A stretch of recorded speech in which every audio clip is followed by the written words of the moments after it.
Cette semaine, on parle de hockey féminin en compagnie de notre invité de la semaine, Dominique Roy, le président de la Ligue de hockey féminine de développement du Québec, aux nouvelles sportives des nouvelles de nos athlètes lavallois. Bienvenue à Sport-Neuf Laval. Cette émission Sport-Neuf Laval vous est présentée à l'antenne de TVRL en association avec le groupe Savoie, les Résidences Soleil.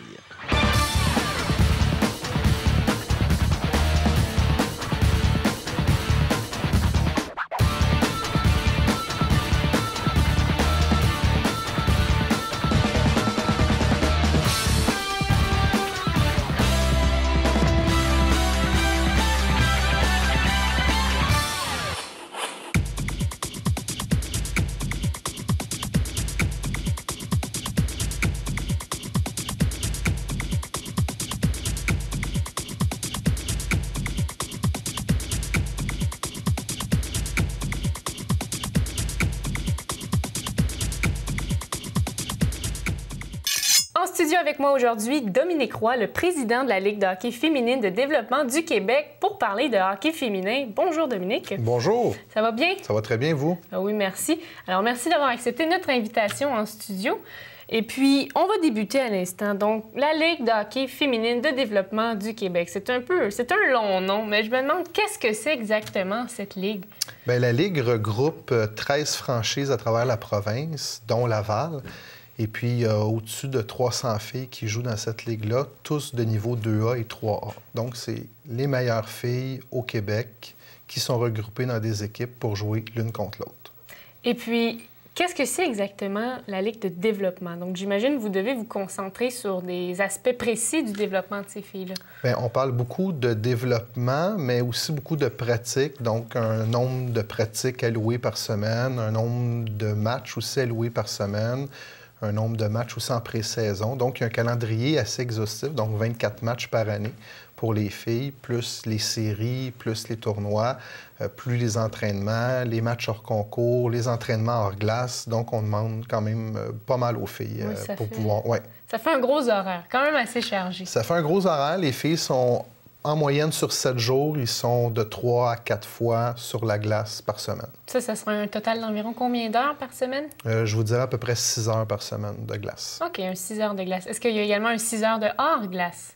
Souvent, ils vont être concentrés des fois aux 2 semaines, donc 60 minutes, 90 minutes aux 2 semaines. Il y en a qui sont des franchises qui sont plus chanceuses, c'est des fois 60 minutes par semaine.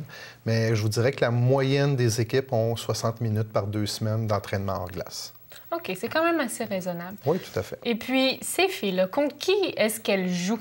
Bien, ils jouent contre d'autres équipes féminines, donc à travers la province. Comme je vous disais, on a quand même dans le midget 2A 13 équipes. Donc, ça peut venir de Québec, Chaudière-Appalaches, jusqu'au Lac-Saint-Louis, passant par Laval. Donc, il y a plusieurs équipes qui jouent. Ils jouent tous l'une contre l'autre durant la saison.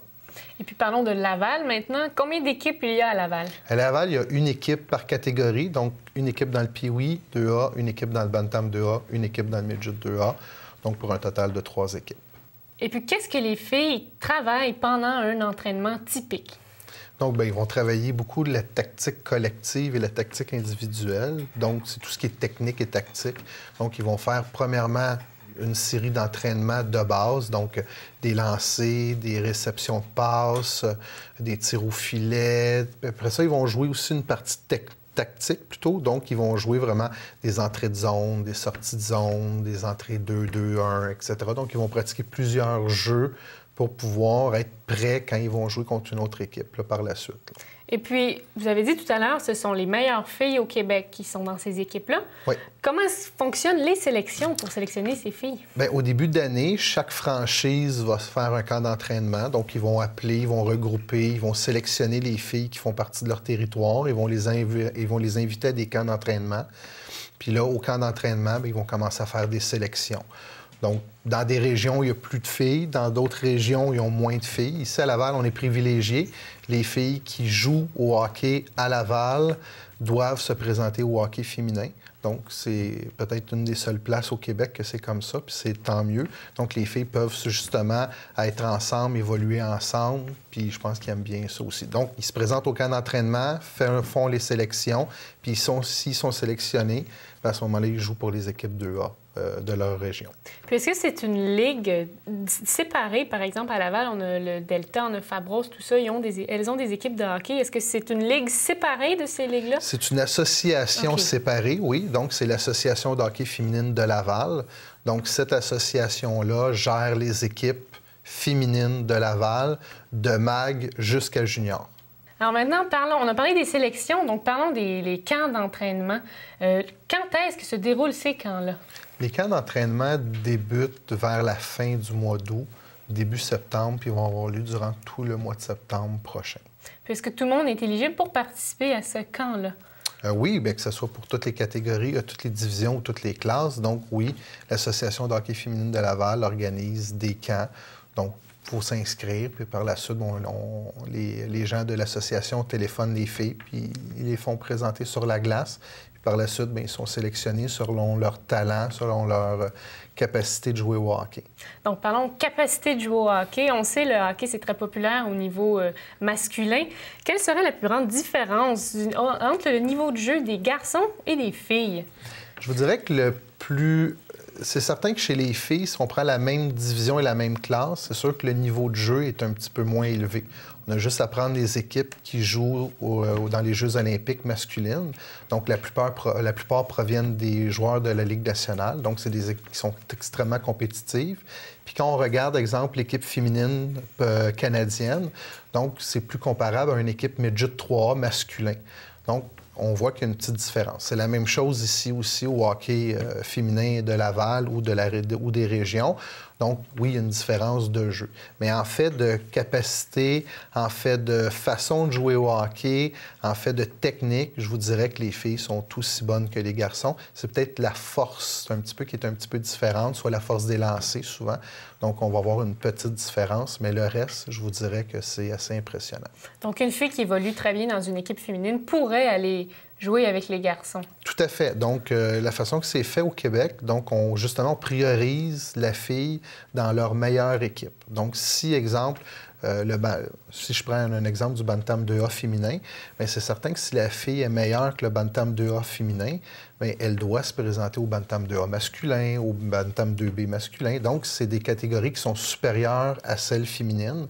Puis je pense que si la fille est apte à jouer dans ces calibres-là, bien, justement, il faut la permettre à jouer dans ces calibres-là pour qu'elle puisse se développer le mieux possible.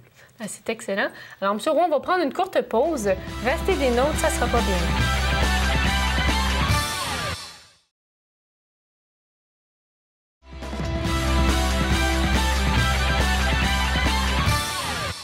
De retour en studio avec mon invité Dominique Roy. Alors maintenant, tout à l'heure, on parlait le niveau de capacité des filles. Donc, je me demandais quels seraient les débouchés pour ces filles-là lorsqu'elles terminent le Midget 3A. Bien, le Midget 3A, c'est une nouvelle division de cette année. Donc, on a créé d'abord le Pee-Wee 2A, Bantam 2A, Midget 2A depuis les 3 dernières années. Cette année, on a décidé de faire 4 super équipes à travers la province. Donc, ils regroupent vraiment les meilleures filles à travers la province Midget 3A, donc Midget 2A qui sont Midget 3A. Ils peuvent provenir autant des garçons que des filles. Donc, ces filles-là évoluent pour le Midget 3A. Par la suite, bien, la meilleure équipe qui va gagner les championnats provinciaux vont représenter le Québec à la Coupe SO. Donc, cette année, c'est en Colombie-Britannique. Donc, les filles partent puis s'en vont jouer une fin de semaine pour, justement, le champion, l'équipe championne, l'équipe championne du Canada pour la Coupe SO. Mais par la suite, les débouchés, bien, je vous dirais que chez les filles, ont plus de chances de gagner une médaille d'or que n'importe quel joueur de hockey qui joue au hockey. Parce que comme le nombre de filles est plus restreint, donc je pense qu'on a juste à prendre la Marie-Ève Poulain qui est une Québécoise qui arrive dans l'équipe canadienne. Donc, justement, les débouchés sont beaucoup plus grands. Donc, c'est justement, il n'y a pas de ligue nationale proprement dite. C'est pas, je vous dirais, que le collégial, par la suite du Midget 3A, il y a les équipes universitaires, puis il y a les équipes canadiennes. Il y a aussi, tout au long du cheminement, que ce soit Bantam, Midget, tout ça, il y a les équipes Québec. Donc, on parle d'équipe Québec U16, U18, donc les moins de 16 ans, les moins de 18 ans féminins.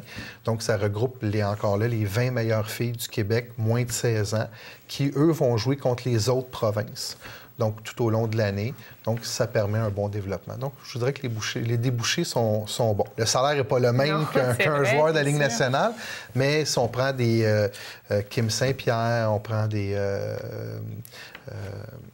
donc, si on prend un exemple, Caroline Saint-Pierre, Charlene Bonté, Caroline Ouellette, donc, c'est justement des filles qui arrivent avec les commanditaires qu'ils ont à pouvoir quand même bien vivre, puis pouvoir vraiment s'orienter seulement sur le hockey, sur leur carrière de hockey tout au long de la saison.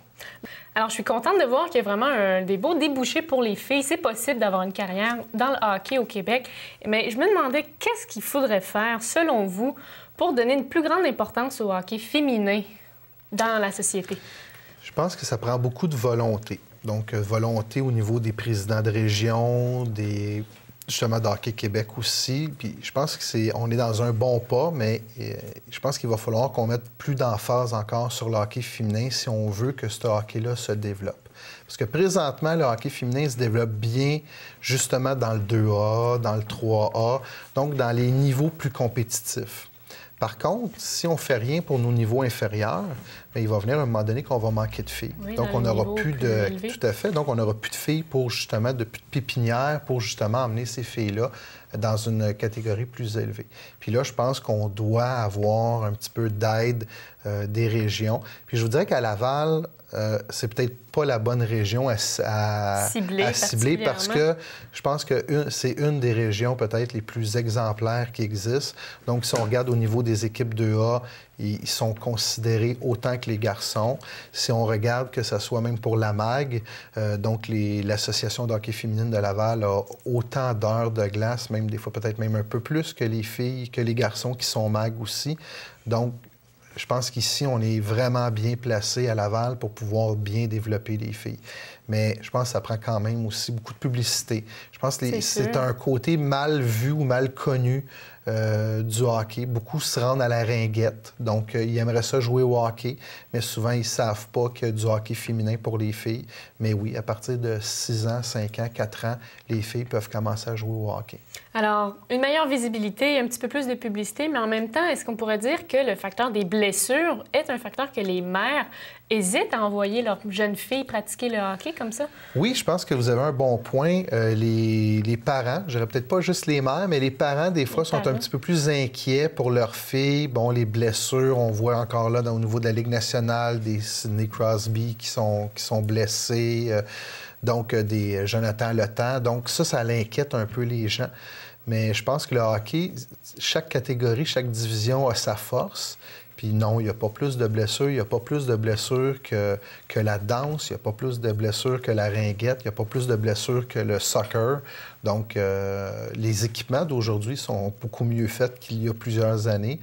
Donc, puis les gens jouent au hockey. Les filles veulent jouer au hockey. Comparativement que les garçons, ils s'en vont là-bas pour pouvoir jouer au hockey. C'est un niveau de compétition, que ce soit dans le simple lettre ou dans le double lettre. Les filles s'en vont là pour avoir un réseau d'amis, donc dans un premier lieu. Puis ça me fait toujours rire parce que dans les derniers championnats provinciaux, tu sais, souvent, quand on voit les filles sortir, ils ont perdu la médaille d'or ou la médaille d'argent. Les garçons, ils sont très déçus, tout ça. Les filles, eux autres, disent « OK, quand est-ce qu'on se revoit? » Ils sont déçus aussi, mais c'est quand est-ce qu'on va se revoir. Tu sais, ça, ils ont aimé leur ambiance. Alors, l'esprit d'équipe, les filles, c'est vraiment l'unité. Alors, M. Roy, je vous remercie. Ça fait plaisir de vous recevoir. C'est déjà tout le temps qu'on avait. Alors, on va se laisser sur un reportage de la LHFDQ. Alors, on est au centre sportif Guimont aujourd'hui avec un entraîneur, un spécialiste du hockey. Et c'est pas pour rien, c'est parce que vous savez, vous l'avez vu partout, le hockey a recommencé en force cette saison. Et vous êtes évidemment avec Claudel, mais avec M. David.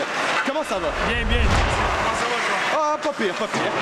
Aujourd'hui, on a un gros mandat, OK? Il faut absolument que ceux à la maison et moi, je comprenne les techniques de base du hockey.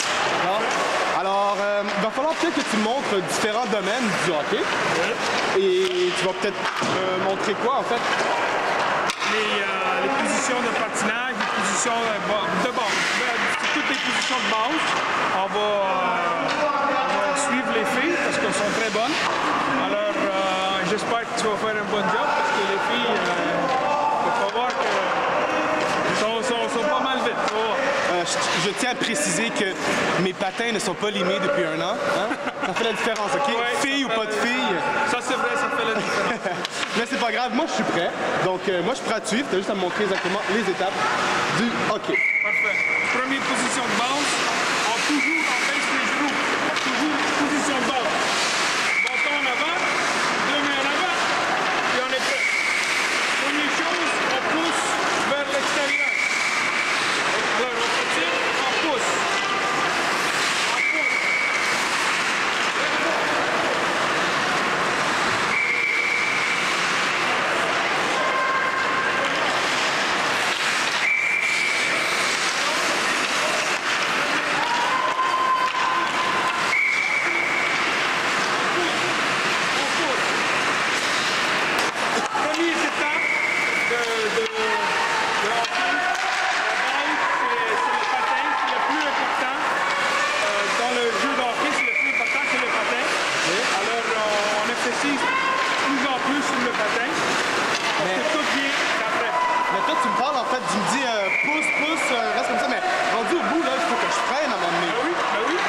Je freine. Tu veux voir comment ça fait? Ouais, comme les professionnels. C'est Ok. pas ancré, là.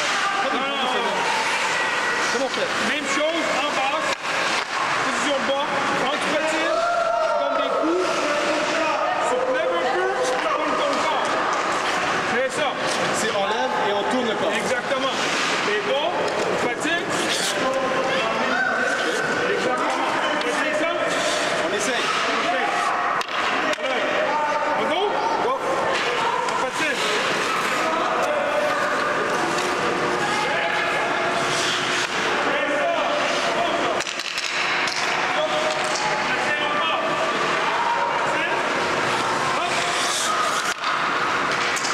Pas mal aiguisé tes patins. Ouais, ben, c'est plus le fun qu'il y a plus de neige, qu'il y a plus de vitesse, mais c'est pas grave.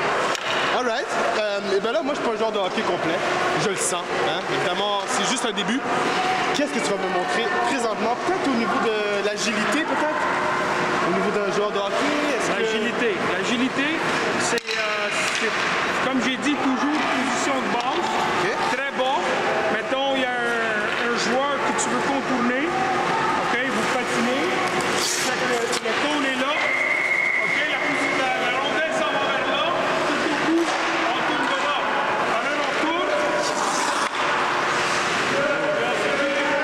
Vers la rondelle. Tout un coup. Bon, toujours bon. Très important. Petite question. Oui. Ton poids, tu le mets où? Tu le mets carrément Toujours vers l'extérieur. vers l'extérieur. OK. C'est ça?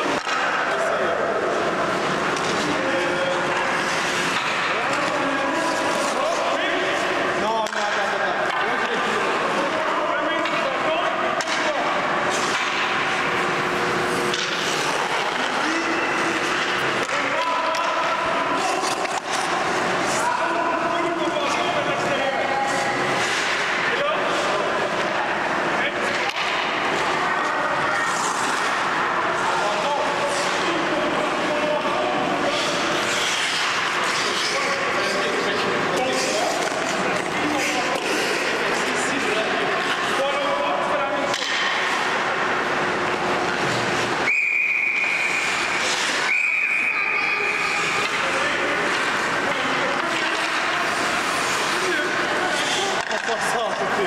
Ouais, mais Pasquale. Monsieur Pasquale. Oui. Monsieur Pasquale, en fait, excuse-moi, je vais recommencer. Monsieur Pasquale, va falloir que, franchement, je sens... Ok, je vais recommencer. Je sens que je ne suis pas un joueur complet comparé à ces dames qui sont quand même un peu jeunes, mais j'ai l'impression qu'elles sont plus complètes que moi. Qu'est-ce qui me manque, en fait, à part la vitesse, le freinage, le patin? Qu'est-ce qui me manque? Le vouloir. Le vouloir. Ouais. Mais je veux. Tu veux? Je veux. Ça vient avec du temps. Toutes ces filles-là, c'est pas leur première année qu'ils jouent. Hein. Il y en a certaines qui, c'est 3-4 ans déjà qu'ils jouent. Ils ont commencé probablement comme ma fille, qui a commencé dans le patinage artistique. Il y en a plein là-dedans qui ont patiné déjà. Alors ça aide beaucoup. Tout le reste s'en vient en deuxième. Comme j'ai dit tantôt, le patin, c'est le plus important. Donc,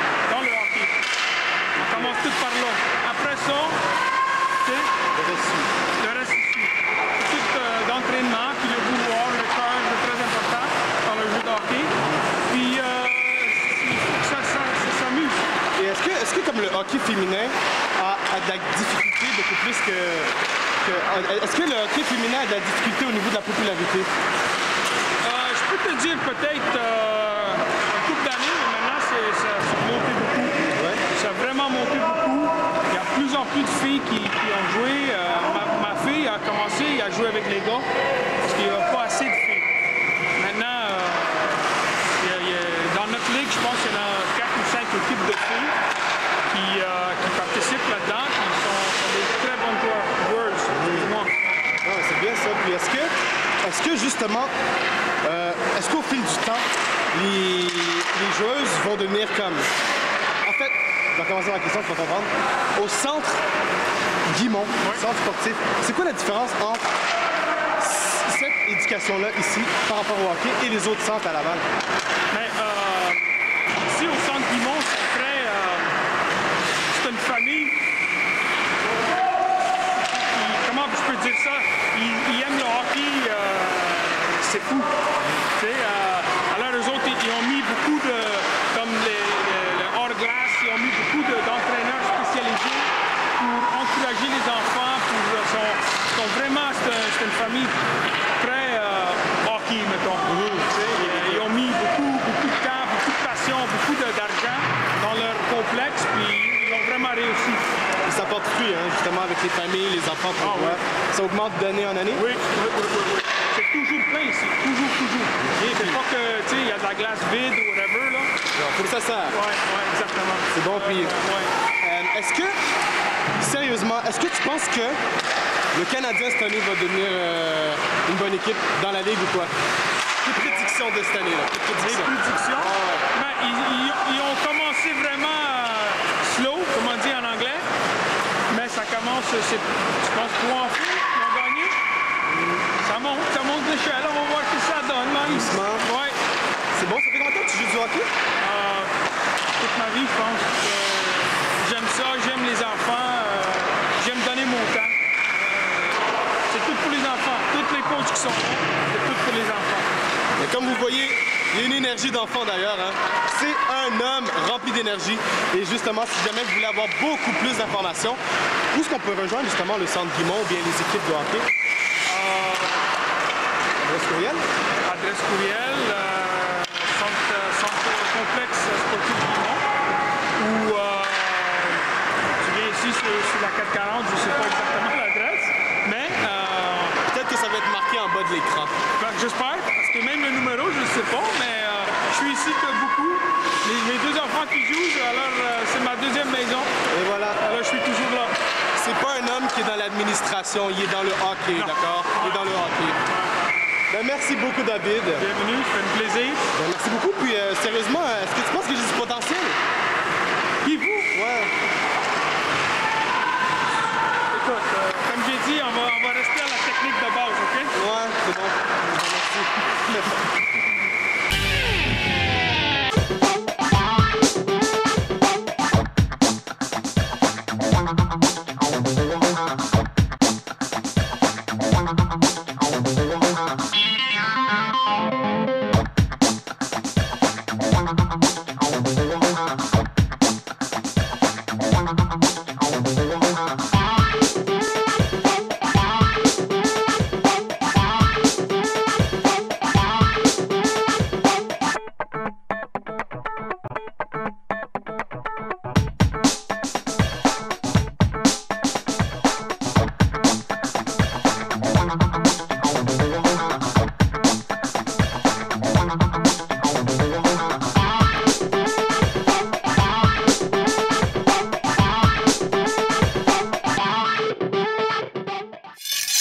Pour l'émission de la semaine, je remercie tous ceux et celles qui ont participé, nos invités, ceux qui ont fait le reportage.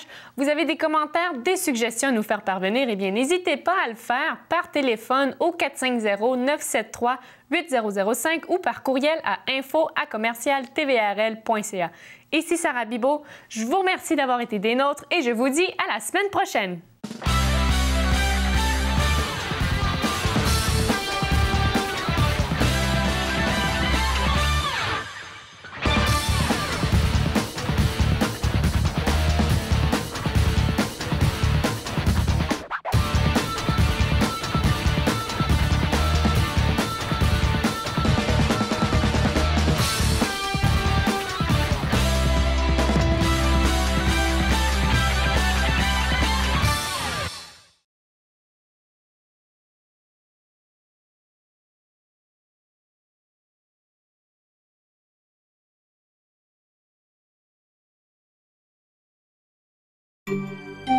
Bye!